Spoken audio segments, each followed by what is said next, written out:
सत्ता के समय एक ही परिवार को दिया भारत रत्न, बाबा साहब का हमेशा किया तिरस्कार। खबर बड़वानी से, जहां कांग्रेस ने बाबा साहब को लगातार अपमानित ही किया है।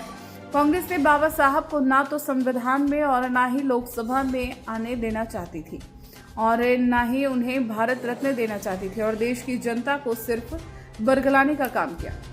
उक्त बात भाजपा अनुसूचित जाति मोर्चा जिला बड़वानी द्वारा आयोजित संविधान निर्माता डॉक्टर भीमराव अम्बेडकर पर आयोजित जिला संगोष्ठी पर बतौर मुख्य वक्ता के रूप में पूर्व कल्याण आयोग के अध्यक्ष निशांत खरे ने कही।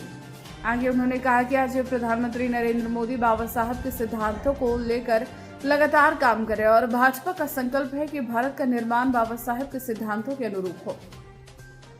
आगे उन्होंने कहा कि कांग्रेस लंबे समय तक सत्ता में बनी रहे और भारत रत्न देने का काम सिर्फ एक ही परिवार को किया, लेकिन बाबा साहब को इससे भी वंचित रख उनका तिरस्कार किया। श्री खरे ने कहा कि आज कांग्रेस भाजपा सरकार द्वारा संविधान बदलने की झूठी बात कर रही है, जबकि आपातकाल के समय तत्कालिक प्रधानमंत्री इंदिरा गांधी ने अपनी पार्टी के हित व अपने स्वार्थ को सिद्ध करने के लिए 65 बार संविधान को बदला।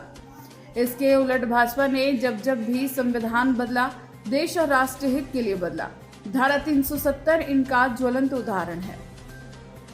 इस अवसर पर पहलगाम आतंकी हमले में मारे गए निर्दोष पर्यटकों को 2 मिनट का मौन रखकर श्रद्धांजलि दी गई। भाजपा जिला मीडिया प्रभारी सुनील भावसार ने बताया कि अतिथियों द्वारा भारत माता, बाबा साहब, पंडित दीनदयाल उपाध्याय व श्यामा प्रसाद मुखर्जी के चित्र का पूजन व दीप प्रज्वलित कर कार्यक्रम का शुभारंभ किया।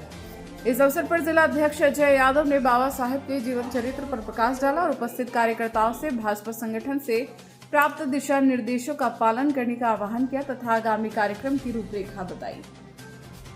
संगोष्ठी का कार्यक्रम था, क्या कार्यक्रम था? बाबा साहब अम्बेडकर की जन्म जयंती के निमित्त ये कार्यक्रम रखा गया है। कांग्रेस ने लगातार बाबा साहब को अपमानित ही करा, ना संविधान सभा में आने देना चाहती थी, ना लोकसभा में आने देना चाहती थी, ना भारत रत्न देना चाहती थी और देश की जनता को ये बहकाने बरगलाने का काम लगातार करती रही है, जैसे कि वह बाबा साहब अम्बेडकर की बहुत बड़ी हितैषी है। बाबा साहब अम्बेडकर के सारे सिद्धांतों को लेकर प्रधानमंत्री श्री नरेंद्र मोदी जी देश में लगातार काम कर रहे हैं और भाजपा का यह संकल्प है कि बाबा साहब अम्बेडकर के सिद्धांतों के अनुरूप देश का निर्माण होना चाहिए। उसी के लिए आज इस संगोष्ठी का आयोजन आज बड़वानी